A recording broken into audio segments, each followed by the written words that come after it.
Iran খুব শীঘ্রই এমন একটি অস্ত্র বের করতে যাচ্ছে যা দেখে শত্রুপক্ষ হার্ট অ্যাটাক করবে বলে মন্তব্য করেছেন দেশটির নৌবাহিনীর কমান্ডার রিয়ার অ্যাডমিরাল শাহরাম ইরানি। এই কথা দিয়ে সরাসরি পারমাণবিক বোমার কথা ইঙ্গিত করেছেন কিনা তা নিয়েও গুঞ্জন ছড়িয়েছে। বুধবার কমান্ডার শাহরাম ইরানি বলেছেন, শত্রুরা ভুলভাবে ধারণা করেছিল যে ইরানের বিরুদ্ধে তাদের সাম্প্রতিক উস্কানিহীন আগ্রাসনের মাধ্যমে তারা খুব অল্প সময়েই কাঙ্ক্ষিত ফল পেয়ে যাবে। তিনি বলেন, এখন সেই ধারণাটাই সামরিক একাডেমিগুলোতে হাস্যরসের বিষয় হয়ে দাঁড়িয়েছে। আগ্রাসনের সময় শত্রুপক্ষের লক্ষ্যবস্তুতে নৌবাহিনীর প্রতিশোধমূলক অভিযানের প্রসঙ্গ টেনে ইরানি বলেন, মার্কিন বিমানবাহী রণতরী আব্রাহাম লিঙ্কনের বিরুদ্ধে অন্তত 7টি ক্ষেপণাস্ত্র হামলা চালানো হয়েছে।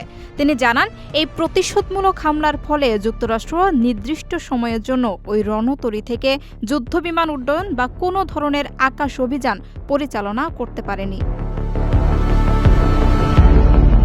তিনি বলেন, ইসলামী প্রজাতন্ত্রের সশস্ত্র বাহিনী দেশের শহীদদের প্রতিশোধ নেওয়ার জন্য রক্তের শেষ বিন্দু পর্যন্ত শপথবদ্ধ। তিনি বলেন, আমরা তাদের উপর এমন আঘাত হানব যা তাদের গভীর অনুশোচনায় ফেলবে।